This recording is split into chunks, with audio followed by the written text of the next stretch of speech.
성경학자들은 이사야서를 가지고 성경 속의 작은 성경이다 그렇게 이야기를 하기도 합니다. 왜냐하면 여러분이 아시다시피 성경이 66권으로 되어 있죠. 근데 이사야서도 총 66장까지 되어 있습니다. 근데 구약이 39권이고 또 신약이 27권인 것처럼 이사야서도 공교롭게도 1장에서 39장까지는 하나님께 범죄한 이스라엘의 심판, 그리고 이방 나라들의 심판, 이렇게 이제 기록이 되어져 있죠. 이사야 선지자를 통해서 계속해서 이스라엘의 죄악들을 지적을 하고 또 그것을 하나님 앞에 돌이키도록 그렇게 촉구하고 있는 것이죠. 그렇게 되지 않을 때 결국 이스라엘 백성들이 주변 나라들을 통해서 하나님의 심판을 받게 된다. 이스라엘뿐만 아니라 하나님을 거스리는 모든 이방 나라들 또 하나님께 심판을 받게 된다. 이 내용이 이제 1장에서 39장까지 되어 있죠. 그리고 이제 40장부터 시작을 해서 40장 1절에 보게 되면 하나님이 이르시되 너희는 위로하라, 내 백성을 위로하라.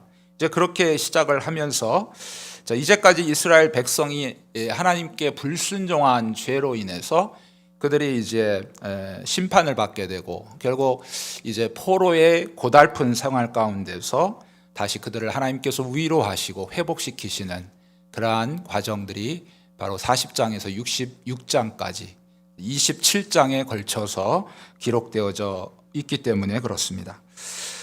여러분이 구약의 모든 성경을 읽으실 때는 반드시 이 신약에 예수 그리스도께서 오셔서 하실 일에 대한 그러한 그림자다라고 하는 것을 생각하시고 읽으시면 많은 도움이 되실 것입니다. 구약에 이스라엘 백성이라고 하는 한 족속을 하나님이 선택을 해주셨죠. 근데 이스라엘 백성들이 하나님께 선택받을 만한 자격이 있었습니까? 아니죠. 신명기서에 보게 되면 오히려 그들은 다른 민족보다 더 유약하고 수가 적었습니다. 그러니까 별 볼 일 없는 그러한 민족이었는데 하나님께서 그들을 하나님의 주권 따라 선택을 해 주셨다. 그리고 나서 하나님이 약속을 하신 거죠. 바로 너는 나의 백성이고 나는 너희의 하나님이 되리라. 그렇게 하나님께서 말씀해 주셨고 약속을 해 주셨습니다.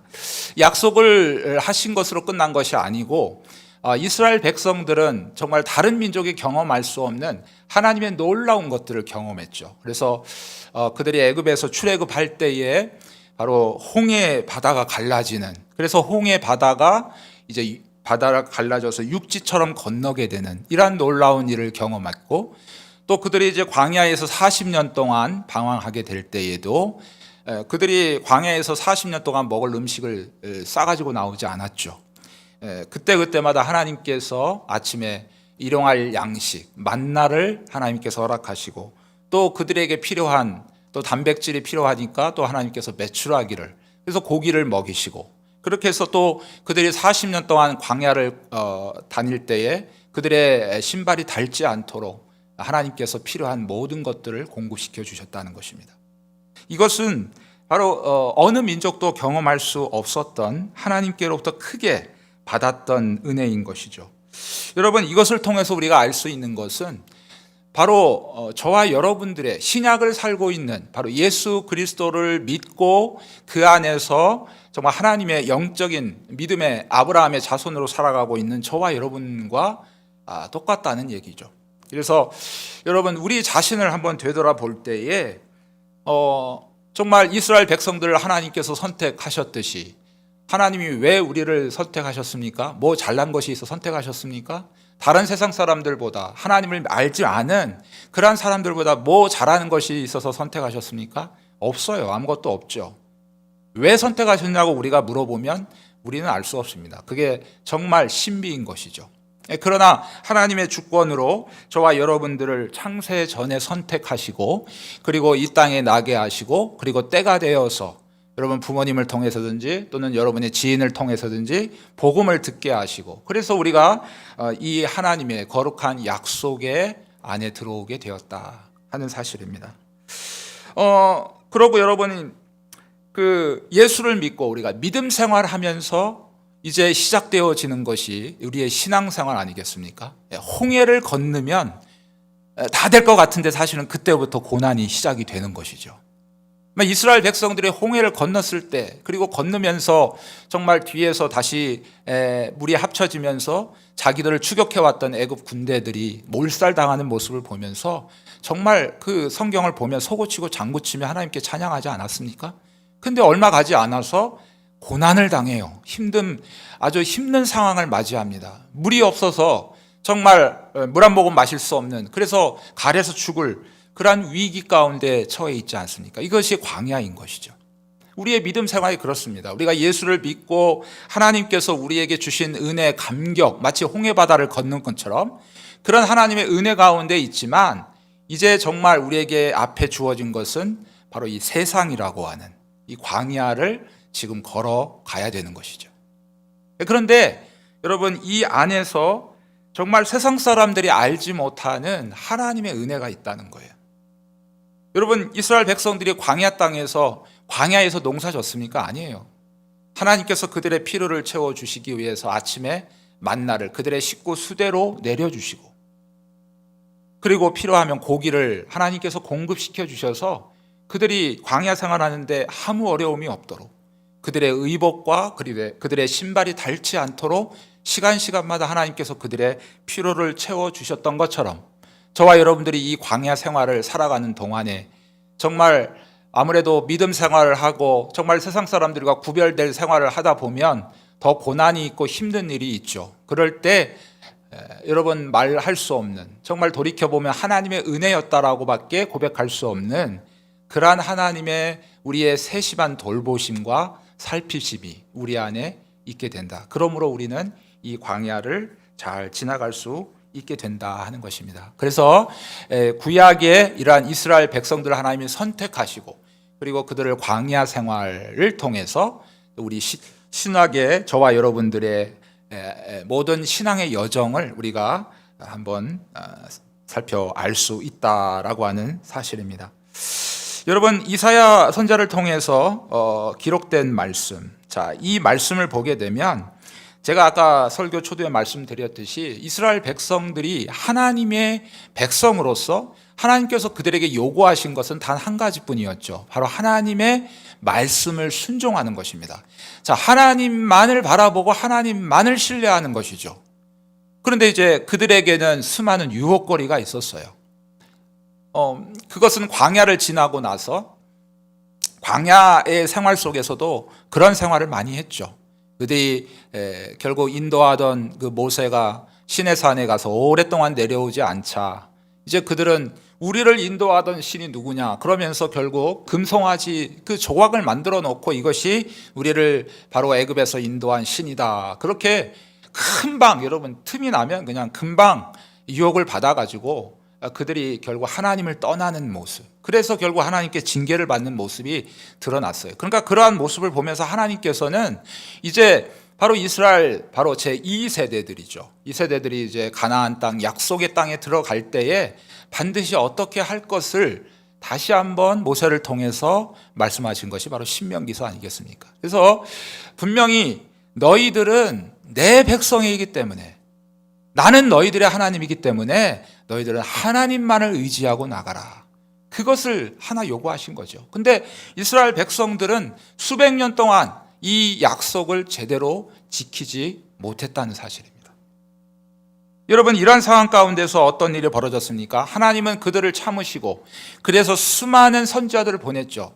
이사야서를만을 보더라도 이사야 선지자에게 끊임없이 이 백성들을 향해서 그들의 죄악들을 낱낱이 어떻게 보면 드러냈죠. 그리고 그것을 정말 아프리만큼 그들에게 정말 책망을 하면서, 그러나 너희가 회개하고 하나님께 돌아오게 되면 너희가 살 것이다, 살 길은 그것뿐이다, 그렇게 살 방법을 가르쳐 주었음에도 불구하고 그들의 마음이 너무나도 완고하기 때문에 결국 하나님의 말씀을 끝까지 불순종하지 않습니까? 그런 상황 가운데서 결국에는 하나님께서 그들을 바로 바벨론이라고 하는 나라를 들어서 70년 동안, 여러분 정말 수갑을 채워가지고 질질 끌려가는 그러한 수치를 당한 거죠.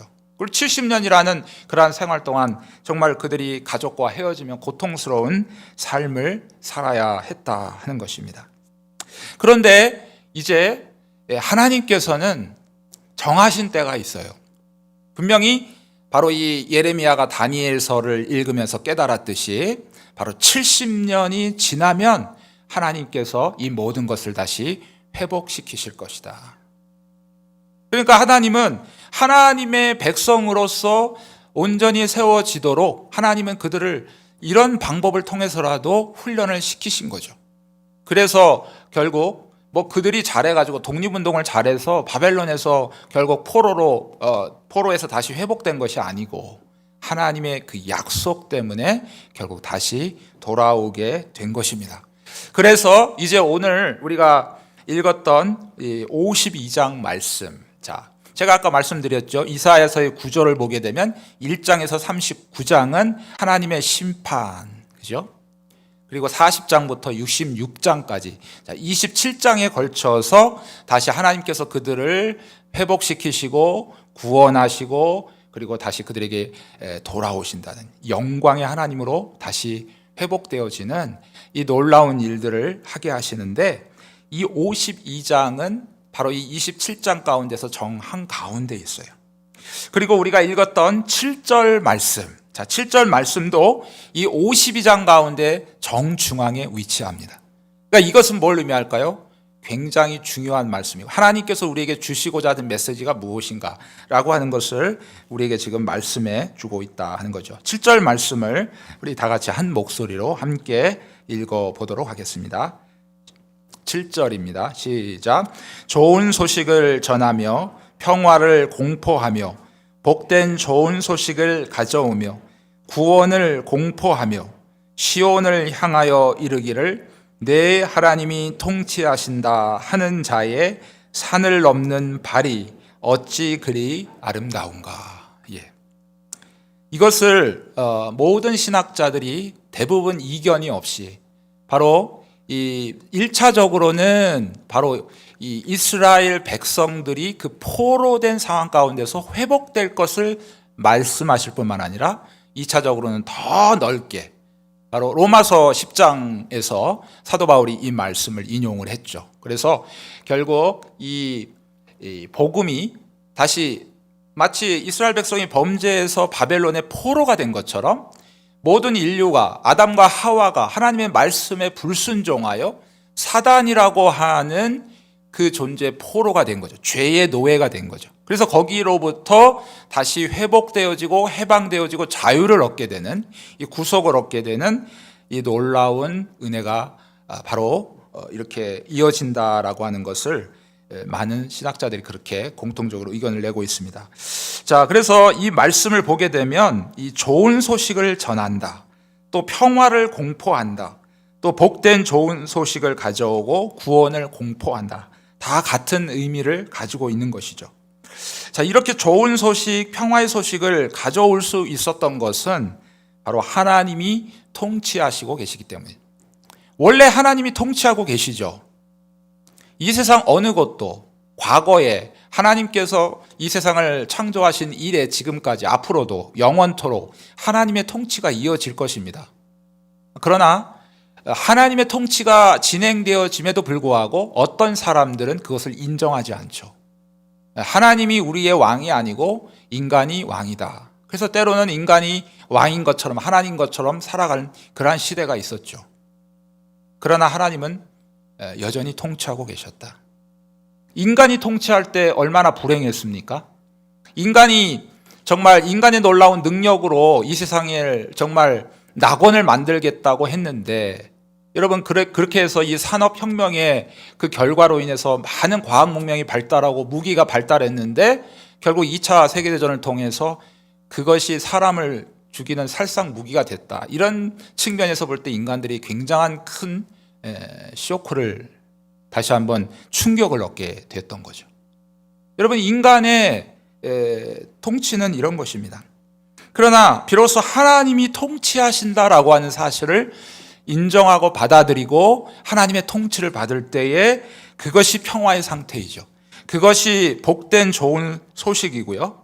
이것이 우리를 구원하시는 하나님의 놀라운 은혜가 되는 것입니다. 그런데 중요한 것은 이 사실을, 이 놀라운 은혜를 누릴 수 있는 혜택이 뭐냐면 이 사실을 알리는, 그래서 산을 넘고 물을 건너서 정말 이 복된 소식을 알리기 위해서 정말 힘을 다해서 목숨을 다해서 뛰어다니는 그 발이 얼마나 아름다운가.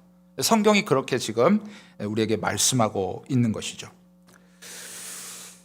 자, 여러분 8절 첫 번째 보게 되시면, 자, 파수꾼들을 하나님이 사용하셨다 그랬습니다. 이건 이단 집단에서 말하는 그 파수꾼을 의미하는 게 아닙니다. 여러분, 이 파수꾼은 구약의 선지자들이죠. 자, 구약의 선지자들, 이사야 같은 이 선지자들은 하나님의 명령을, 하나님의 말씀을, 자, 때로는 죄를 아주 너무 그냥 아주 정말 우리 마음이 아프도록 이렇게 지적을 하지만, 그러나 하나님께서 그들에게 또한 그들을 통해서 회복의, 이 구원의 메시지를 전해 주셨다는 사실이죠.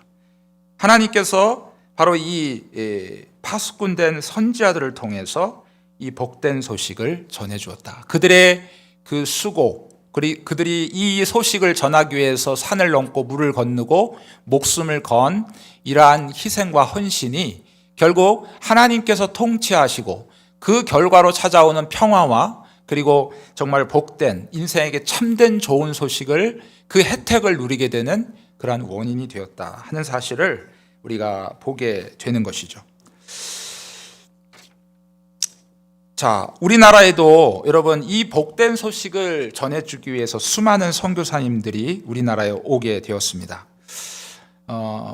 귀틀라프라든지 토마스, 또 맥클레이, 알렌, 언더우드, 아펜젤로, 스크랜턴, 레이놀즈, 자, 이런 사람들 아주 여러분이 귀에 낯익은 아주 대표적인 선교사들만 꼽았지만, 사실 찾아보면 우리가 알지 못한 낯선 이름들이 얼마나 많이 있는지 모르겠습니다. 그들이, 그 선교사님들이 우리나라에 와서 직간접적으로 이 복음을 전해 주었기 때문에 우리가 이 복음을 받았지, 만약 그들이 이 나라에 오지 않아서 정말 우리에게 복음을 전해주지 않았다면 우리는 어떻게 되었을까, 이런 생각을 해보게 됩니다. 여러분, 그들의 입장에서 한번 생각해 보십시오. 조선이라는 나라가 도대체 어디에 붙어 있는지 몰라요. 지금이야 이제 서로 교류하고 인터넷이라고 하는 이런 온라인에서의 이 모든 것들이 서로 지구 반대편에 있어도 서로 알잖아요. 서로 대화도 하고 하지만 그 당시는 이게 불가능한 시대니까 어떻게 보면 대부분의 사람들이 자기가 태어난 곳에서 평생을 살다가 죽는 그러한 시대를 살고 있는 그때에 조선이라는 나라가 도대체 어디에 붙어 있는가 알지도 못하는 이 서양 선교사들이 바로 조선에 복음을 들고 들어오게 되었다 하는 사실입니다. 그들은 대부분 20대였어요. 그리고 그들 나라에서 보게 되면 얼마든지 안정적으로, 물론 그들 안에는 의사도 있었고 목사도 있었고 여러 가지 직업을 갖고 있는, 그래서 그들 조국에서 얼마든지 편안하게 안정적으로 정말 미래가 정말 창창하게 열려진 그러한 인재들이었다는 것 사실이죠.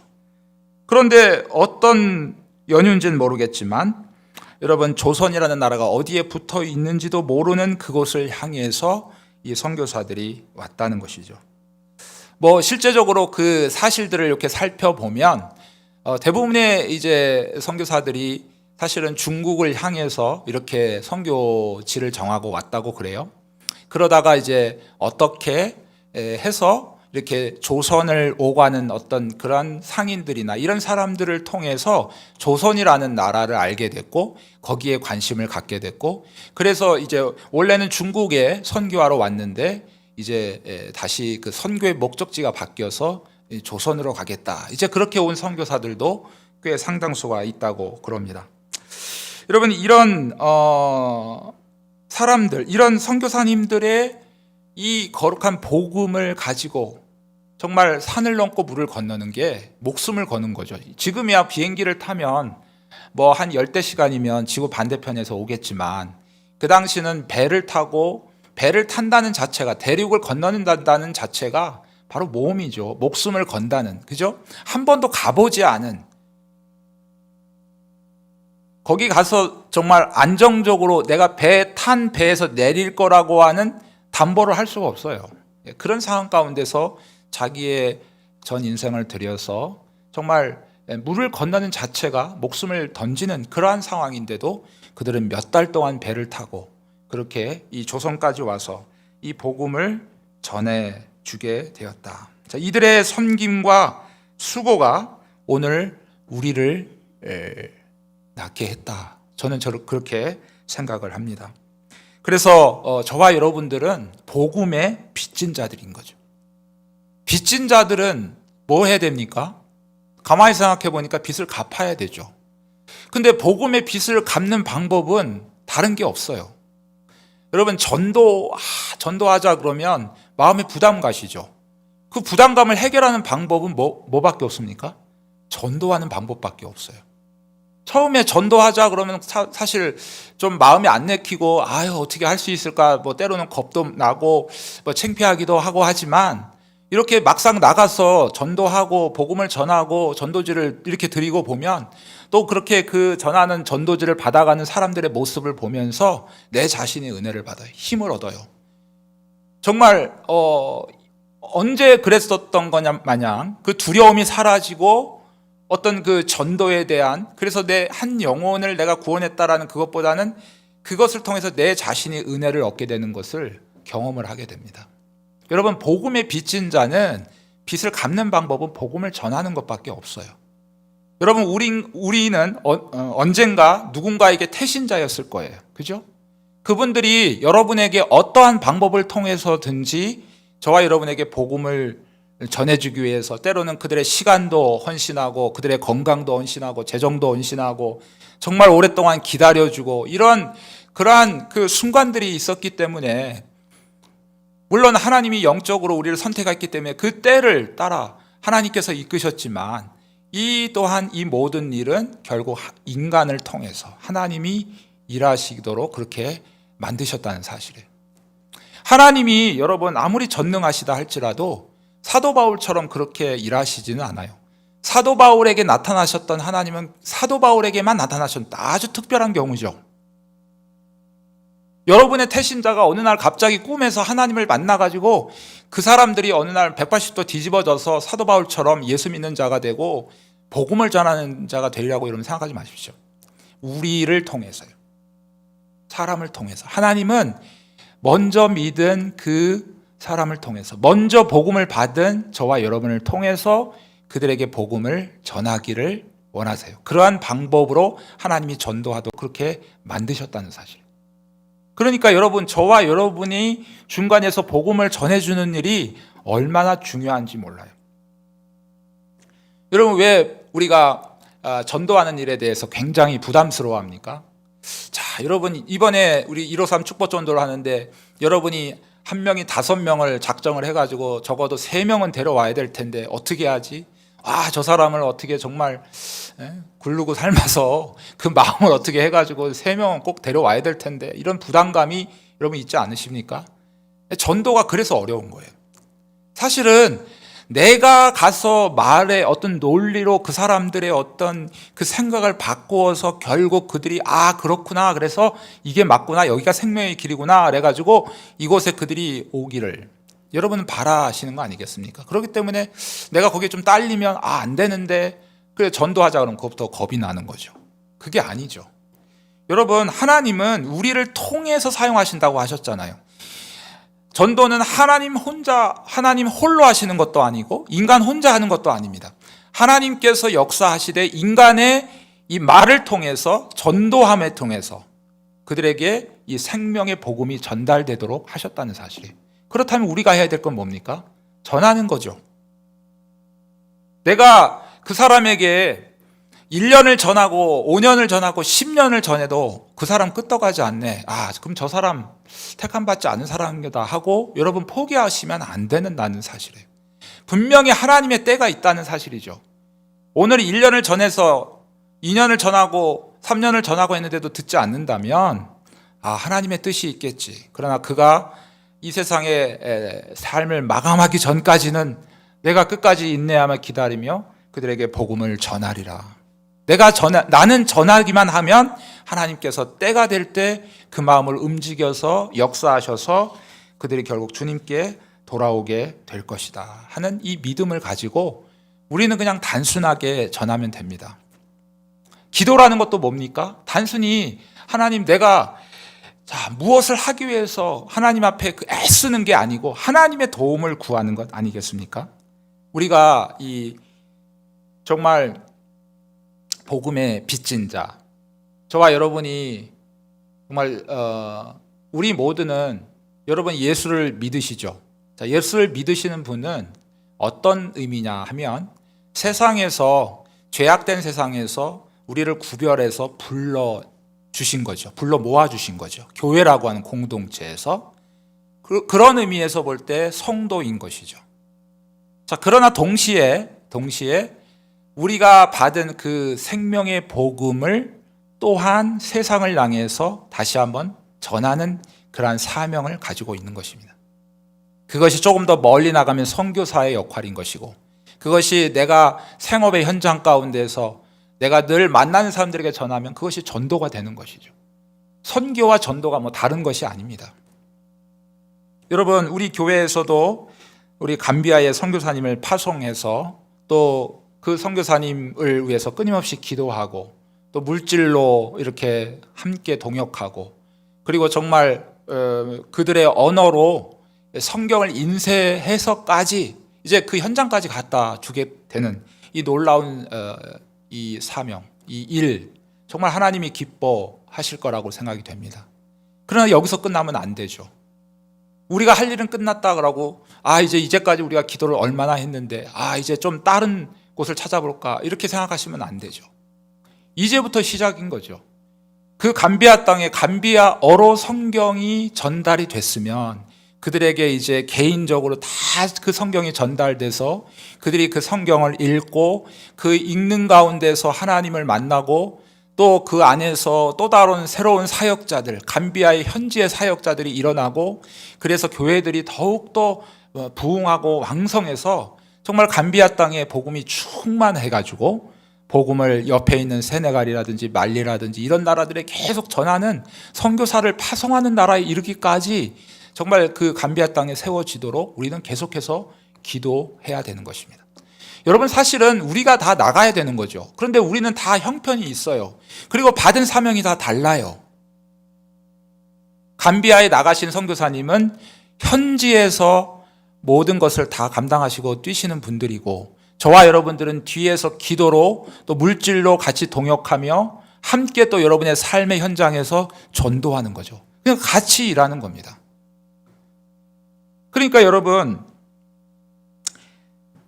우리가 오늘 또 파키스탄 우리 오창균 조수아 선교사님을 위해서 기도했는데, 여러분이 협력 선교사님이시지만 또 그 파키스탄 이슬람이라고 하는 그 어려운 상황 가운데서도 정말 이제까지 정말 사명 완수하시기 위해서 잘 그 땅 가운데서 이 복음을 전하고 계신데, 하나님께서 정말 그 선교사님을 통해서 정말 파키스탄 땅에 복음이 더욱더 왕성하게 세워져 나갈 수 있도록 그들을 위해서 계속 기억하고, 그냥 생각만 하고 있으면 안 되죠.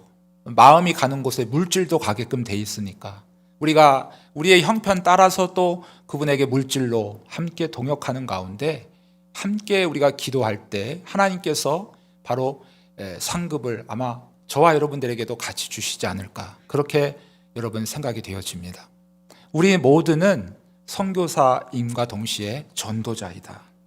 여러분, 우리 교회적으로 153 축복 전도를 하고 있습니다. 여러분, 이것은 늘 얘기하시지만 우리 가운데 다시 한번 우리 자신을 되돌아보는 그러한 시간들이기도 하고, 또 다른 측면에서 나 홀로 할 수 없었던 이 전도 운동을 이제 온 성도들과 함께, 여러분 무슨 일을 해도 이렇게 함께 하다 보면 힘이 생기잖아요. 나 혼자 하라고 힘이 빠지는데, 나 혼자 도대체 어떻게 가서 뭘 어떻게 전도할지 모르잖아요. 근데 교회에서 가르쳐 주지 않습니까? 이번 주에는 뭘 어떻게 하십시오. 선물까지 다 제공하면서 여러분 그대로 순종하시면서 여러분의 태신자에게 가서 전하십시오. 근데 어떤 분은 이렇게 두려워하시죠. 매년마다 그렇게 하니까 싫어하더라. 정말 얼굴 막 꾸기고 인상하고 막 그러니까 나나 가기 싫어. 그런 마음이 여러분 들 수도 있을 것 같아요. 근데 여러분 우리가 더 하나님 앞에 기도하고 하나님의 은혜를 구하면 여러분 그들의 인상, 겉에 나타나는 인상은 거부하고 우리를 싫어하고 우리를 정말 멀리하고자 하지만 그 안에 있는 영혼은 얼마나 하나님을 찾는 그 갈구하는 마음이 있는지 아십니까?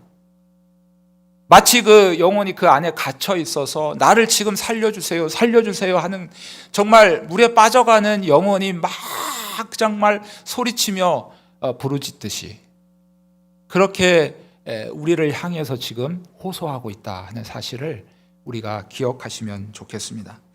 여러분 3년 동안 우리가 코로나의 상황 가운데서도 물론 제한적으로 우리가 전도하는 일을 좀 약간 못했지만 그러나 우리가 할 수 있는 한도 내에서 최선을 다해서 복음을 전했습니다.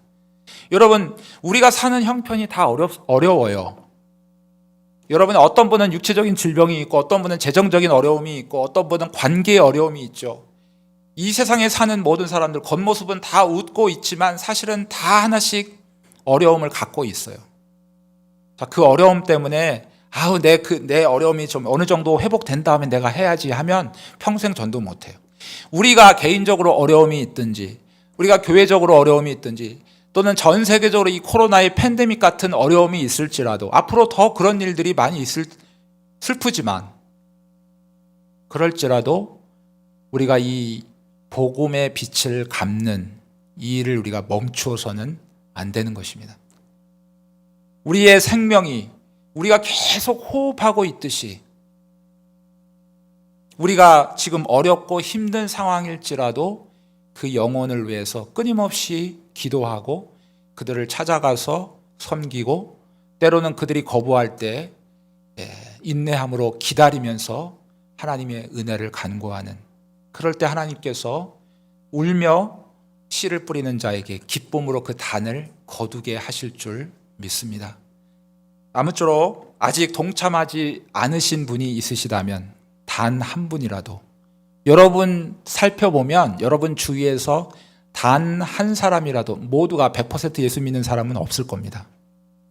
단 한 사람이라도 그 사람을 생각하고 또 그 사람의 이름을 불러가며 함께 여러분 적어내 주시면 우리가 함께 기도하고 모든 성도들이 함께 기도하고 여러분 함께 전도에 갈 때 우리가 하나님께서 우리를 통해서 영광 받으시고 우리 교회에 놀라운 은혜의 열매를 주실 줄 믿습니다. 이 은혜가 저와 여러분 모두 가운데 있으시기를 주님의 이름으로 축복합니다.